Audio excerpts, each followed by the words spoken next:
Hello students, welcome to Samarth Math Academy. ये प्रतिशत का 8वां वीडियो है। इससे पहले हम 7 वीडियो बना चुके हैं। अगर अभी तक आपने वो नहीं देखे हैं तो पहले आप वो 7 वीडियोस देख लीजिए, उसके बाद इस वीडियो को कंटिन्यू कीजिएगा। चलिए, तो हम अब अपना अगला क्वेश्चन लेते हैं। हमारा नेक्स्ट क्वेश्चन है,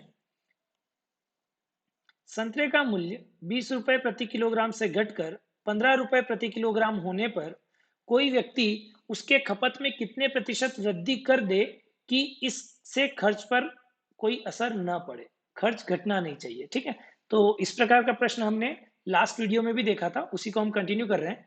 तो हम ये मान लेते हैं कि पहले जो खर्च था वो 100% का था या 100 रुपए का था, लेट से। अब हुआ क्या कि संतरे का जो मूल्य है वो 20 से बढ़कर 15 रुपए प्रति किलोग्राम बन, सॉरी, 20 से घटकर 15 रुपए प्रति किलोग्राम हो गया है। तो आप यहाँ देखिए कि ये जो कमी हुई है, ये कितने की हुई है। ये जो कमी हुई है कि पहले 20 रुपए प्रति किलोग्राम था और अभी 15 रुपए प्रति किलोग्राम हो गया है, मतलब कमी हुई है 5 रुपए की। ठीक है, और कहाँ से हुई है? 20 रुपए से। मतलब अगर इसे हम प्रतिशत में बदलना चाहें तो हम लिख सकते हैं कि 5 गुणित 100/20। तो इसे इजीली कैलकुलेट करेंगे तो ये आएगा 25%। इसका मतलब कि जो मूल्य है वो 25% घट गया है। अगर मूल्य 25% घटा है तो खर्च भी 25% घटना चाहिए। तो उस आधार पर देखेंगे तो 25% अगर हम घटाते हैं तो उससे उस व्यक्ति की जो खपत होगी वो 75 रुपए की रह जाएगी सिर्फ। परंतु हम ये चाहते हैं कि वो खपत न घटाए, कुल जो खर्चा है उसका घटना नहीं चाहिए। तो वो कब होगा? जब वो अपनी खपत को बढ़ा लेगा। तो उसे अपनी खपत को कुछ इस तरह से बढ़ाना चाहिए जिससे कि उसका जो खर्च है पहले 100 रुपए का था वो वही बना रहे। तो अब भी अगर हम 100 रुपए का खर्च बनाए रखना चाहते हैं तो उसे अपनी खपत को 75 से 100 तक लाना चाहिए। तो यहाँ बढ़ाया कितना गया है? 25 प्रतिशत में। अगर हम निकालें तो 25 इंटू 100 डिवाइड बाई कहाँ से बढ़ाया है? 75 से बढ़ाया है, तो इसलिए ये आ जाएगा नीचे 75।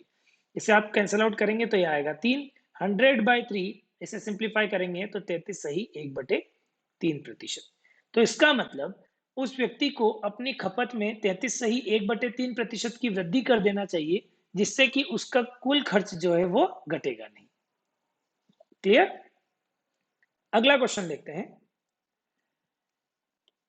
चीनी के मूल्य में 30% की वृद्धि हो जाने पर एक परिवार को कितने प्रतिशत की खपत कम कर देना चाहिए कि चीनी के खर्च में केवल 10% की वृद्धि हो?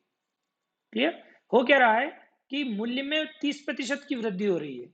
अब अगर परिवार जो है वो खपत में कोई बदलाव नहीं करेगा तो उसके कुल खर्च में भी 30% की वृद्धि हो जाएगी। लेकिन परिवार अपने खपत को कुछ इस तरह से कम करना चाह रहा है जिससे कि जो वृद्धि हुई है वो सिर्फ कुल 10% की ही हो उसकी कुल खर्च में। तो हमें ये देखना है कि उसे अपने खर्च खपत को कितने प्रतिशत कम करना चाहिए। ये पहला पार्ट है हमारे क्वेश्चन का। उसके बाद दूसरा पार्ट है क्वेश्चन का कि यदि मूल्य वृद्धि से पहले चीनी की खपत 26 किलोग्राम थी तो अब खपत कितनी है। तो पहले तो हमें यह देखना है कि खपत को कितने प्रतिशत से कम कर देना चाहिए। तो देखते हैं। हम पहले ये मान लेते हैं कि पहले जो कुल खर्च हो रहा था वो 100 रुपए का था। अब क्या हुआ कि मूल्य बढ़ा 30% से। अगर मूल्य 30% से बढ़ेगा तो उसी प्रतिशत से कुल खर्च भी बढ़ेगा अगर खपत पर कोई बदलाव न किया जाए। तो इससे क्या हुआ कि जो खर्च था वो हो गया 130 रुपए का। लेकिन अब क्या हो रहा है कि परिवार अपने खपत को कुछ कम कर रहा है और कम इस प्रकार से कर रहा है कि उसका जो खर्च है कुल वो 10% ही बढ़े। 10% ही बढ़े, मतलब पहले जो खर्च हुआ करता था 100 रुपए का वो सिर्फ 10% ही बढ़ना चाहिए। अगर वो सिर्फ 10% ही हम बढ़ाएं तो वो खर्च होना चाहिए 110 रुपए का। ठीक है, तो इसका मतलब परिवार अपने कुल खर्च को 110 रुपए रखना चाह रहा है।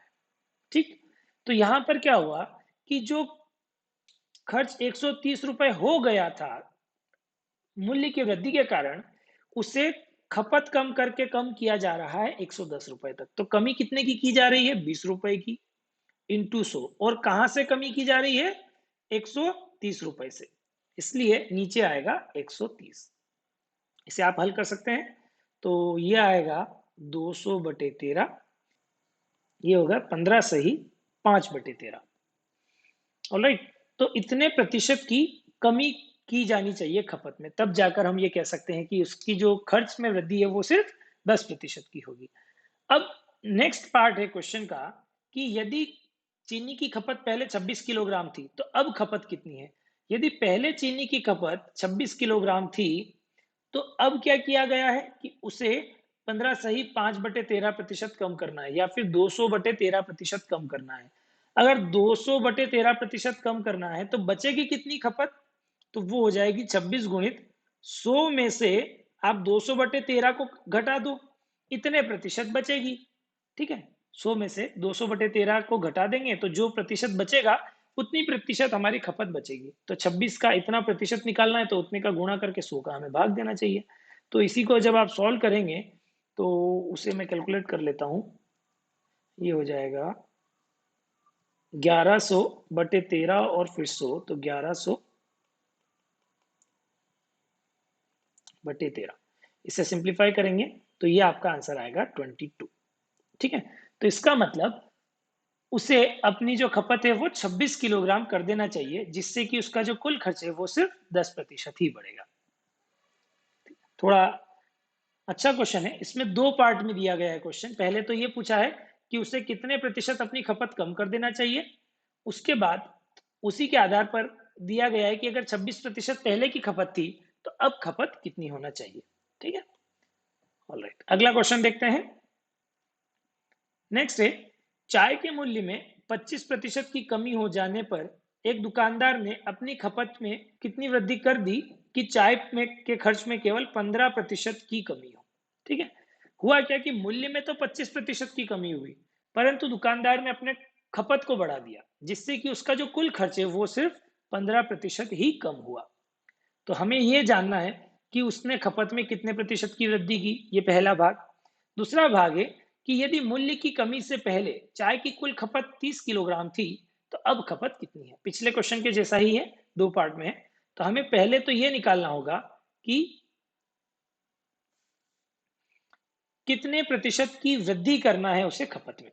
तो हम मान लेते हैं कि पहले 100 रुपए का कुल खर्च था, अब मूल्य में कमी हुई 25% की, जिससे उसका कुल खर्च 25 रुपए कम हो गया, तो खर्च हो गया 75 रुपए का। लेकिन अब क्या कर रहा है, वो अपने खपत को बढ़ा रहा है। अब उसे खपत को कुछ इस तरह से बढ़ाना चाहिए जिससे कि उसका जो खर्च है वो सिर्फ 15% ही कम हो। पहले 100 रुपए का खर्च था, अब अगर उसे 15% कम करना है मतलब उसे हमें 85 रुपए का बनाना पड़ेगा। तो अगर आपको खर्च 85 रुपए का बनाना है, कहाँ से, 75 रुपए से, तो कितने प्रतिशत की वृद्धि करना होगी ये आपको निकालना है। तो आपने वृद्धि करी 10 रुपए की, इंटू 100 डिवाइड्स बाय कहाँ से करी, 75 से। तो इसे सिंप्लीफाई करेंगे, 25 से काटेंगे तो 3 और 4, और ये आएगा 40/3%। तो इसका मतलब आपको 40/3% की वृद्धि करना चाहिए खपत में, तब जाकर आपका जो खर्चा है वो सिर्फ 15% ही कम होगा। ये तो पहला पार्ट का आंसर हो गया। अभी दूसरा पार्ट कह रहा है कि यदि पहले जो खपत थी वो 30 किलोग्राम की थी तो अब खपत कितनी है। अब सॉरी, यहाँ वृद्धि हुई है खपत में, है ना। तो पहले 30 किलोग्राम की खपत थी और अब खपत कितनी हो जाएगी, 100% प्लस 40/3%, इतने प्रतिशत की अब कुल खपत हो जाएगी। पहले तो जितना था वो तो 100% है और उसको 40/3% और बढ़ा दिया, तो ये हो गया 100 प्लस 40/3%। अब नहीं खपत, तो इतना प्रतिशत है। अभी 30 का अगर इतना प्रतिशत हमें निकालना है तो हमें क्या करना पड़ेगा, 30 गुणित जो प्रतिशत निकालना है वो बटे 100। तो इसे हम हल कर लेते हैं। ये होगा 300 और 40, 340, तो ये हो जाएगा 30 इंटू 340 डिवाइड बाई 3 इंटू 100। तो ये 0 से 0, 0 से 0 और 3 से 3, तो अल्टीमेटली हमारे पास बचेगा 34। इसका मतलब कि जो अब खपत है वो 34 किलोग्राम की होगी। क्लियर। नेक्स्ट क्वेश्चन देखते हैं। संतरे के मूल्य में 10% की वृद्धि हो जाने के फलस्वरूप ग्राहक 270 रुपए में पहले से 5 किलोग्राम कम संतरे खरीद पाता है, तो संतरे का प्रति किलोग्राम बढ़ा हुआ मूल्य क्या होगा। बहुत ही अच्छा क्वेश्चन है और यहां पर आकर अपना जो पैटर्न है, टाइप है, वो बदल जाता है। ठीक है, तो इस क्वेश्चन को बहुत अच्छे से समझिएगा अब हम प्रतिशत के लगभग एंडिंग पर आ गए हैं, तो लेवल भी थोड़ा बड़ा हुआ होगा, तो ध्यान से समझिए। क्वेश्चन क्या कह रहा है कि संतरे के मूल्य में 10% की वृद्धि हो जाने के फलस्वरूप, मतलब पहले जितना भी मूल्य था उससे 10% मूल्य बढ़ गया है। ठीक है, पहले हम मान लेते हैं कि 100% था मूल्य, तो अभी कितना हो गया है, 110%। और उसकी वजह से क्या हो रहा है कि जो 270 रुपए है, उसमें पहले ग्राहक जितना खरीद पाता था उससे अब 5 किलोग्राम कम खरीद पा रहा है। ठीक है, अगर इसे हम एक और सिनेरियो में देखें तो आप इस तरह से देखिए कि पहले 270 रुपए में वो x किलोग्राम खरीदता था, लेकिन अब अगर उससे x किलोग्राम खरीदना है तो मूल्य 10% बढ़ गया है, तो उसे 10% ज्यादा कीमत देना पड़ेगी। मतलब उसे 270 रुपए तो देना ही पड़ेंगे, और 270 का 10% और एक्स्ट्रा देना पड़ेगा। 270 का 10% कितना होगा, 27 रुपए। तो इसका मतलब अगर वो 270 प्लस 27 रुपए देता है तो अब भी उसे x किलोग्राम मिल जाएगा। परंतु अगर वो 270 रुपए ही देता है तो उसे x माइनस 5 किलोग्राम मिलेगा। क्वेश्चन ने कहा है कि 270 में पहले से 5 किलोग्राम कम संतरे खरीद पाता है। ठीक है, तो ये हो गया नया वाला सिनेरियो और ये हो गया पुराना वाला सिनेरियो। तो अब आप ये देखिए कि फर्क क्या है। अगर वो 27 रुपए कम देता है तो उसे 5 किलोग्राम कम संतरे मिलते हैं आज के नए सिनेरियो में। इसका मतलब कि इन 27 रुपए में 5 किलोग्राम संतरे आते हैं नई कीमत पर। तो नई जो कीमत है वो हुई कितनी, 27, सॉरी 27 रुपए 5 किलोग्राम के। तो कीमत क्या हो जाएगी, 5.4 रुपए प्रति किलोग्राम। ठीक, तो 1 किलोग्राम की कीमत कितनी हो गई, 5.4 रुपीज पर केजी। तो ये नया बढ़ा हुआ मूल्य आ गया हमारे संतरों में। अब इसी का हम शॉर्ट ट्रिक देखते हैं। तो इस प्रकार के प्रश्न में जब भी आपको नया मूल्य पूछा जाए तो उसका सिंपल सा शॉर्ट ट्रिक होगा कि जो भी धनराशि दी गई है उसका जितना प्रतिशत बढ़ाया या घटाया गया है वो निकाल लो, और उसे डिवाइड कर दो जितने किलोग्राम संतरे या जो भी वस्तु है वो ज्यादा या कम खरीद पा रहे हैं उससे। तो यहां प्रश्न में 270 रुपए थे, उसको 10% वृद्धि हुई है, तो जो भी वृद्धि या कमी जो भी हो आपको उतना प्रतिशत निकाल लेना है पहले, और ये जो प्रतिशत आएगा इसको भाग दे देना है उस क्वांटिटी से जितना आप कम या ज्यादा खरीद पा रहे हैं। तो यहाँ 5 है तो हमने 5 से भाग दे दिया। अभी 0 से 0 काटा, ये 0 से 0 बचा 27 डिवाइड बाई 5 करेंगे तो ये आएगा 5.4 रुपीज पर केजी। ये नया मूल्य होगा, हमेशा ध्यान रखना है। प्रश्न में नया मूल्य पूछा हो तो ये, और अगर पुराना मूल्य पूछा हो तो फिर ये जो प्रतिशत दिया हुआ है इसका हमें प्रयोग करना पड़ेगा। क्लियर? चलिए तो अगला क्वेश्चन देखते हैं।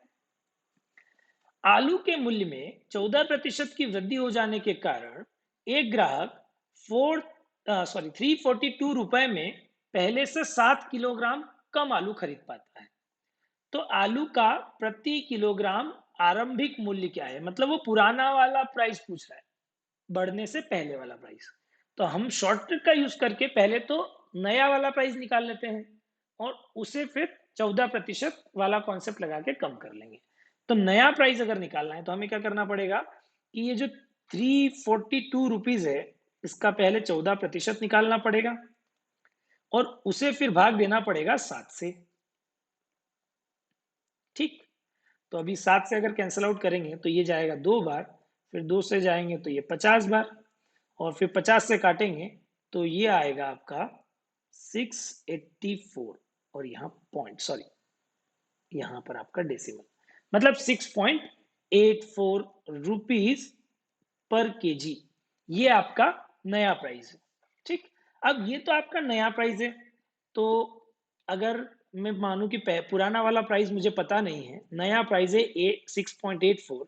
अब पहले अगर 100% था वो 14% कम हो गया, सॉरी बढ़ गया मतलब कितना हो गया, अभी 114% हो गया।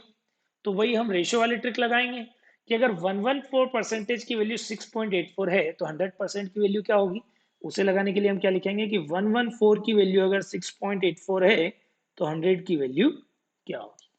इसे अगर आप सिंप्लीफाई करेंगे तो ये आपका आएगा 684 divides bye 114, that will be 6।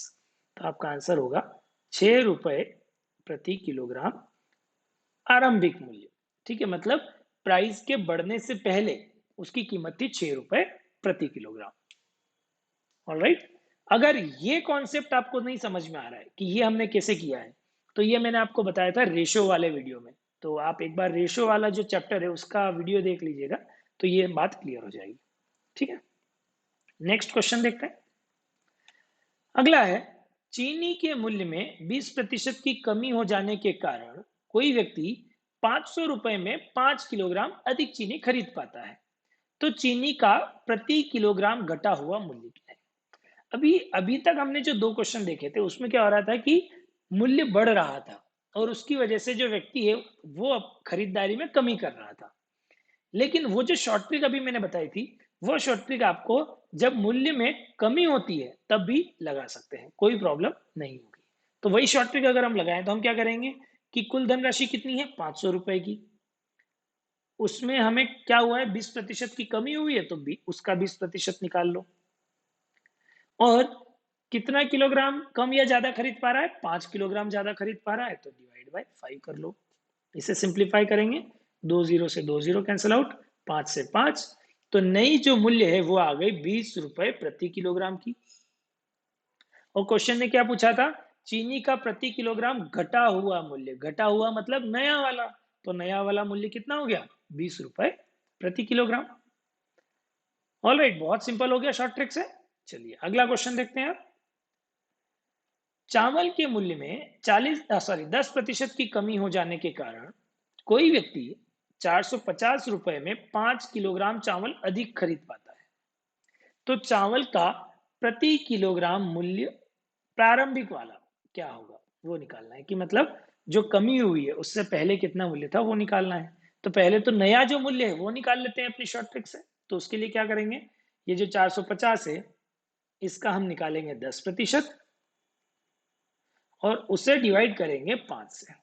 क्यों किया, क्योंकि 450 रुपए दिए थे, 10% दिया था और 5 किलोग्राम दिया था, सिंपल। उसी को जब सॉल्व करेंगे तो 0 से 0, 0 से 0 कैंसिल आउट, 45 को 5 से डिवाइड करेंगे तो ये आएगा 9। तो 9 रुपीज पर केजी, ये अपना नया मूल्य आ गया। ऑलराइट, चलिए ये तो नया आ गया। अभी पुराना हमसे पूछा गया है, तो पुराना वाला अगर 100% था और 10% की कमी के बाद वो बचा 90%, तो ये जो 90% वाला मूल्य है नया वाला, वो अगर 9 रुपए है प्रति किलोग्राम, तो पुराना वाला क्या है वो निकालना है। तो वही रेशो वाला कॉन्सेप्ट लगाएंगे कि यदि 90% का मान 9 रुपए है तो 100% का मान क्या होगा, बड़ा आसान है निकालना।